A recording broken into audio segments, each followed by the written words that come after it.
Diolch yn iawn, bore da. Sut ydych chi gyd heddiw? Ydych chi'n okay? Da iawn.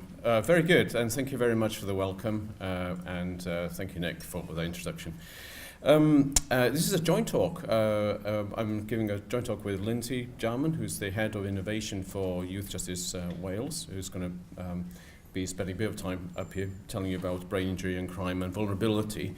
Because what's kind of happened, if I to kind of put it into a bit of a nutshell, is that there's been increased recognition in the last few years of the vulnerabilities that are psychological and psychosocial and neurological that put people at risk of crime, and we're trying to pick up on these issues more effectively. We can reduce the offending behaviour in future and hence save costs, but also we can turn around lives at a young age as well.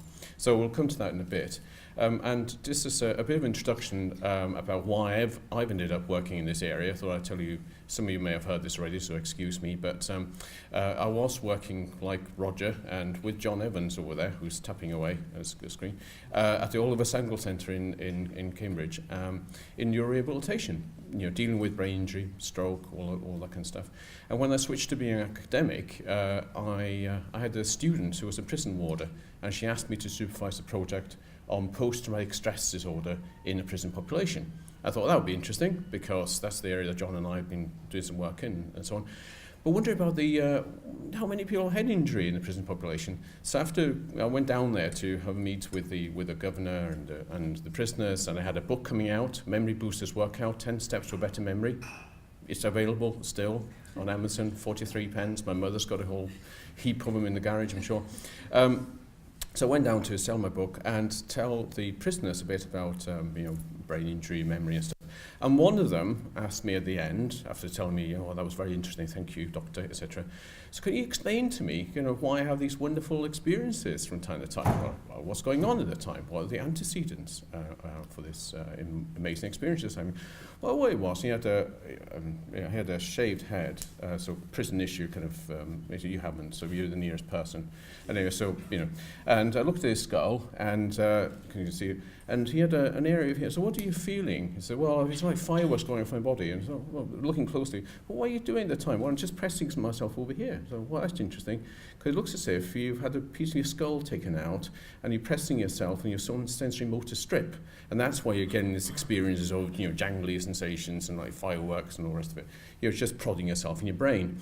Just stop doing it. So that's a straightforward intervention, but it's a bit of a shame because that kind of, it gave him a bit of a burst, but never mind, go find another burst, and told the authorities that he needed to have a titanium plate stuck on his head, because otherwise he would be quite vulnerable.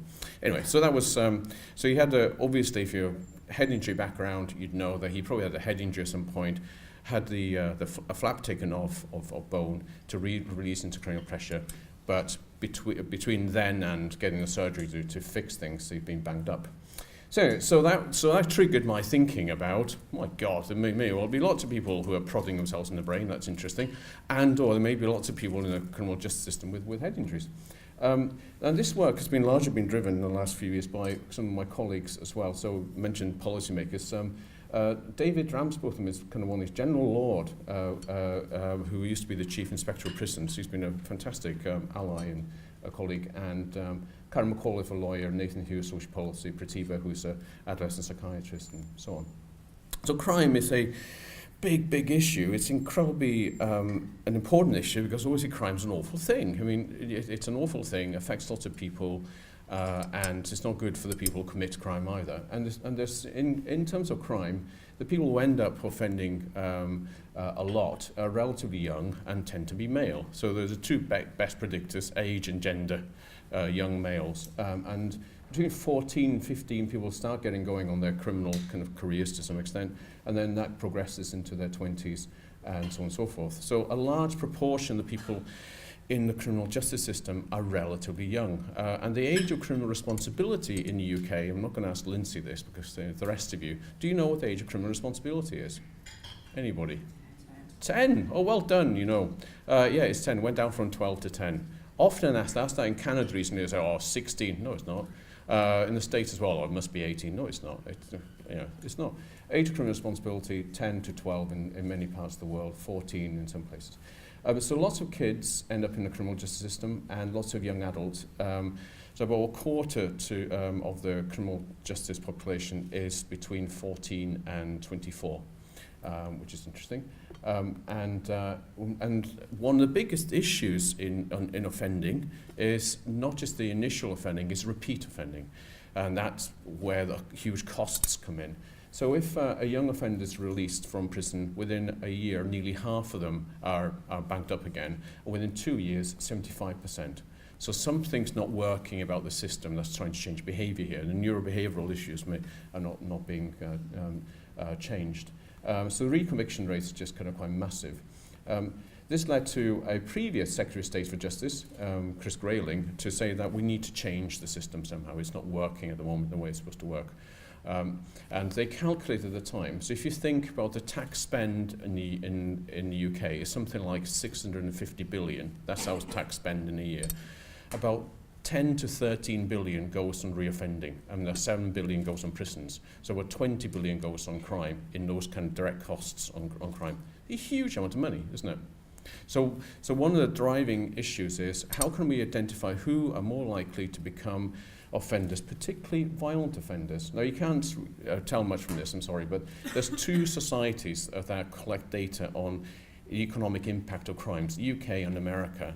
And you can get some stats on how much does a crime cost. So murder costs $1.4 million.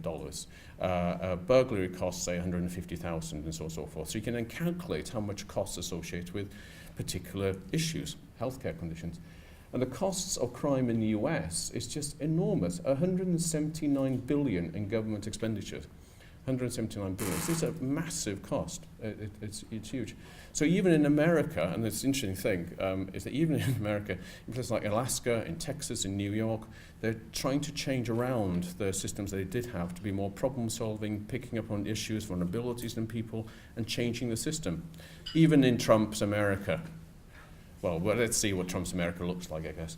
Oh God, I was there during the vote. Anyway, never mind. Thinking of offenders, there's an offender for you. Anyway, never mind. So I'll keep focused.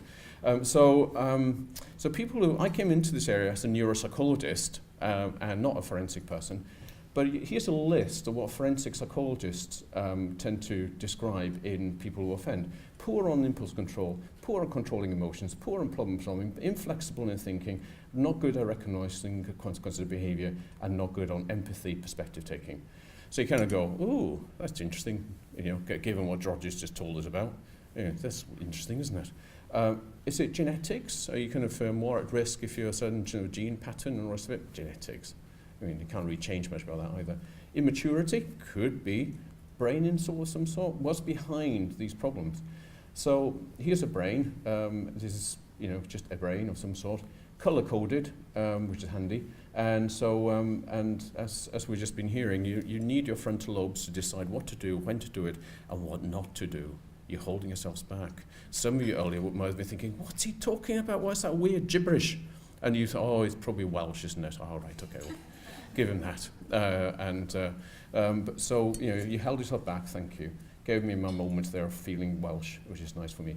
So the frontal lobes decide what you're supposed to do, when to do it, and why.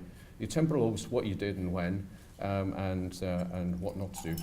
And deep in the center, the limbic system, your mesolimbic system, your hedonic highway, sort of the feeling states. And all these things are obviously quite complicated, and are not in a static state either. They develop over time. These kids, when they're 2, have a spike in frontal lobe development. When they're 7, when they're 13, 15, all the way through 19, the brain's still evolving and changing. This is a lovely graphic, already dated, which is interesting. This was kind of showing, this is neuroimaging in the States, showing how the brain's evolving into adult-like cortical thickness over time. And the last part to come on stream is the dorsal lateral prefrontal cortex. I'm not speaking Welsh again. Dorsal lateral prefrontal cortex, left and right, and that's to do with long-range thinking, decision-making, hold yourself back. And now we know that actually continues until you're about 22, 23. So, it's interesting, isn't it? So it continues to develop. Age of criminal responsibility over here, lots of crime being committed over here, by brains that are not fully formed yet. But what's fully formed in a teenage brain, of course, is what? Go back to your 14-year-old selves. Go on for a second. Oh my God. Do you want to tell us what you were doing, what you're thinking about? Not really. You asked me about a fun fact about myself earlier. No, I'm not going to tell you. Okay, I'm not going to tell you what I was up to when I was 15.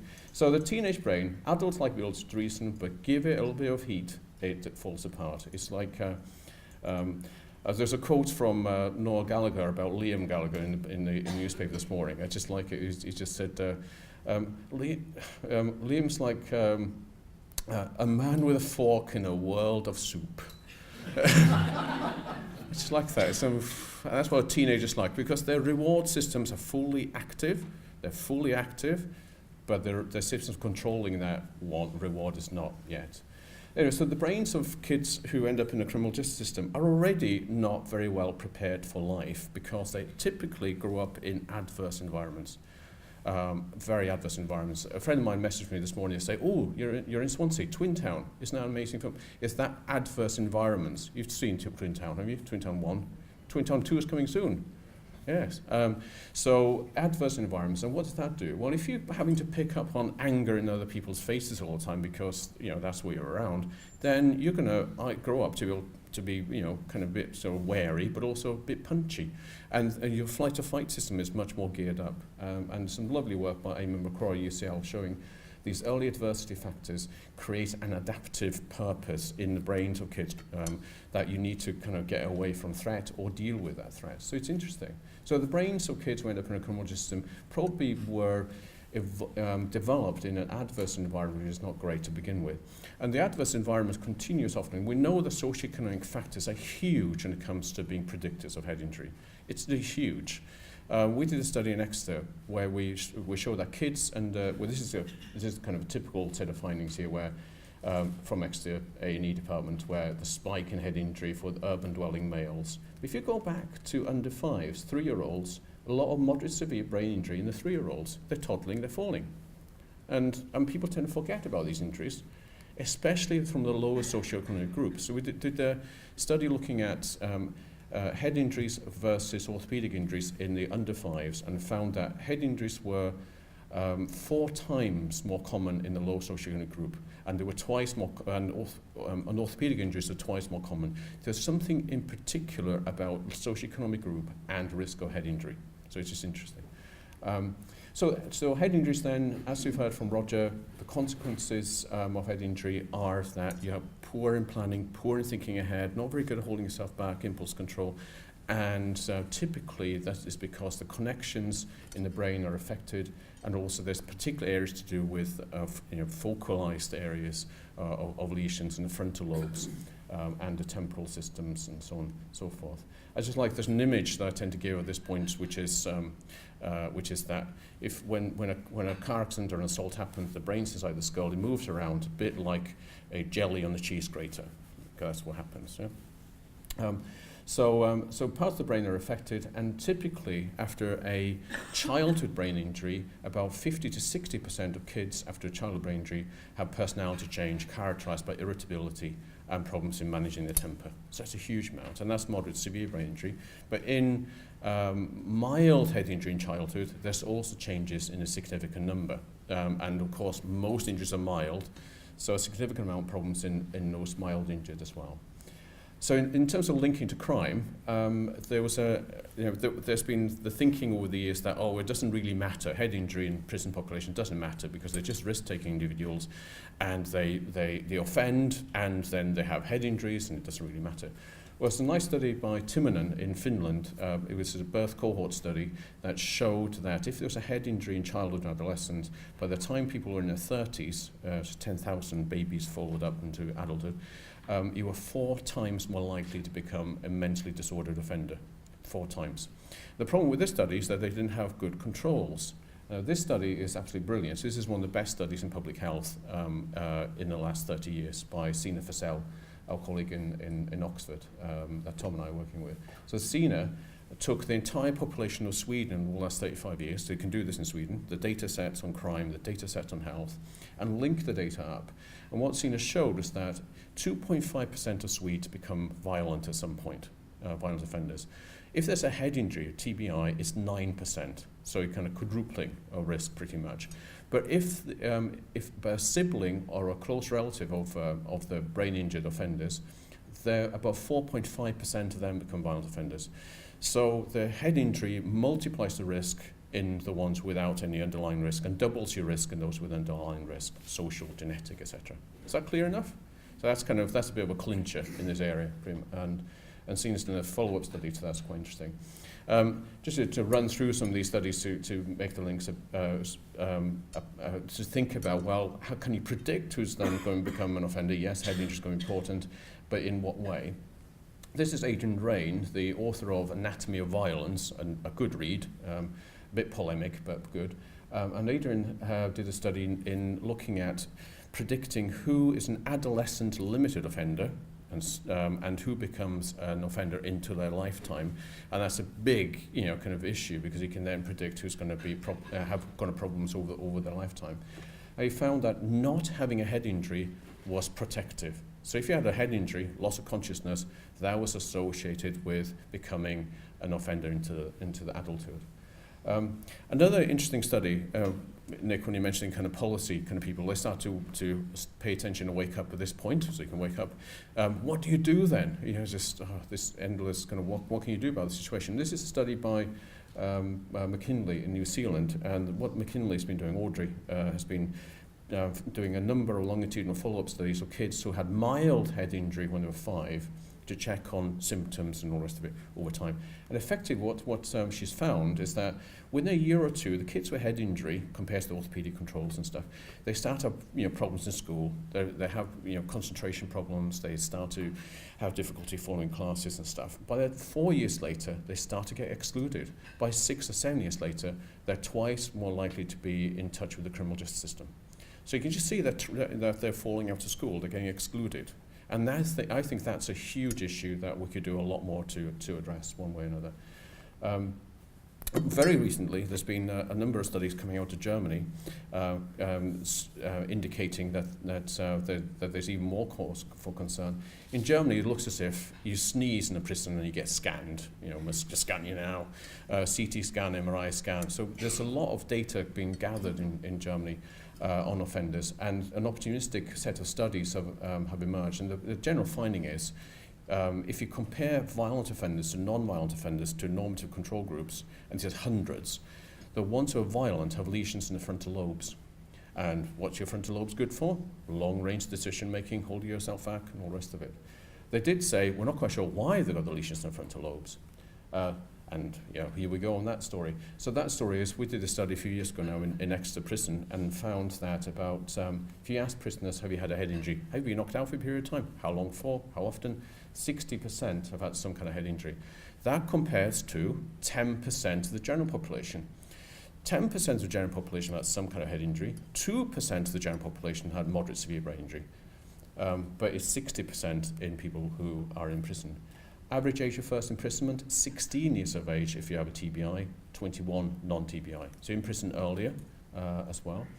16% have moderate severe brain injury, 16%. And Tom recently found something along those lines, not directly comparable, of NHS data, I think, didn't you? Linking prison data and NHS data-ish. I'll skim over that now because he's looking a bit cagey at me. And also you're in prison more often if you have a head injury. Again, tell the story of, well, it's not really changing behaviour, is it? We then did a further study in young offenders in a prison, and managed to get 98% recruitment rate in this study. And again, we find high levels of moderate severe brain injury and high levels of just general knockouts, but nearly half of knockout histories and moderate severe brain injury, 17% of moderate severe brain injury. And importantly, the more injuries they have, the more violent they are. So again, this violence issue seems to be a big factor, and it's expensive. Other studies we've done indicating that the ones with head injury more often have head injuries are the ones who have more post-concussional type symptoms. They're more forgetful, they're more headaches, they're more nauseous, and all that kind of stuff. So they have the symptoms of brain injury, which probably get in the way of rehabilitation. So in the last 3-4 years, working with the Offender Health Research Network, we put into place a neurodisability screening tool to help assess all young people coming to prisons in England. This Asset Plus in Wales, isn't it? And then that goes into the care plan. We did a study on the first 100 that come through the system. 82 had a brain injury, but this is kind of quite striking. Deliberate self-harm was present in 43% of the ones with no or mild TBI and 57% of moderate severe. And suicide risk factors in a quarter of the ones without much brain injury and in half of the ones with brain injury. And it wasn't explained by depression. So here's people, relatively young kids, they're in custody, they're in prison, they can't control their emotions and they're becoming quite distressed and they become suicidal. There was an article today in the newspaper over the record level of suicides in prison. Again, so it's ramping up. We have a lack of staff and we have a lot of problems around drugs and not enough rehabilitation, all the rest of it happening in adult prisons at the moment, particularly. We did another study for the for the Office of the Children's Commissioner a few years ago, this systematic review, and in this review we were looking at the numbers of neurodisability, people with neurodisability, kids with neurodisability in criminal justice system around the world, and the rates are, say, in dyslexia 10% general population, nearly 60% kids in custody, ADHD let's say 5%, 12% in custody. Autism, less than 2%, 15% of kids in custody. Brain injury, very high. But communication disorders is the key thing. Less than 7% of the general population, 60 to 90% of the criminal justice population. Communication disorders, which will be your soft sign that something's not right. And these are the kids, young people have been told, if you don't do this, you'll be banged up again. And having to follow rules and instructions and so on and so forth. So, the costs of this are huge. I mentioned earlier the overall costs of crime are quite significant.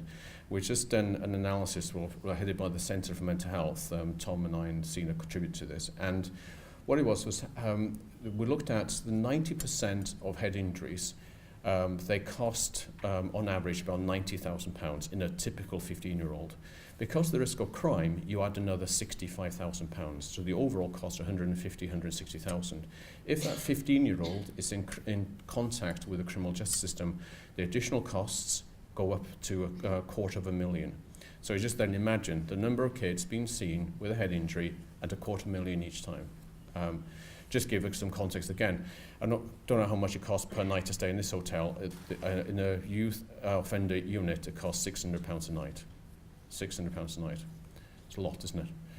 It's very expensive. So anyway, so brains become minds and they learn to dance with other brains. They don't learn to dance when they're banged up because they just learn to kind of be afraid, be very afraid. And so we need to spend to save and not wait for failure. We need to do more to support the kind of minds in society and pick up on vulnerabilities in kids before they end up in the criminal justice system. As I said, this work is in the context of other work that's happening now, thankfully. There's a new study being started in January, coordinated by the Defence for Children, funded by the Norwegian government across 40 countries for UN and World Health Organization to identify where kids are when they fall out of family care, when they get detained and refugee status and so on and so forth. So there's a lot of interest, particularly as this new model for how to deliver justice from New Zealand to identify earlier where kids have brain injury or autism, to then put more support in, more community support in, and in Wales, which is because there's a system of putting more psychology in, clinical psychology in, to identify vulnerabilities in kids. And I'll move on now to Lindsay.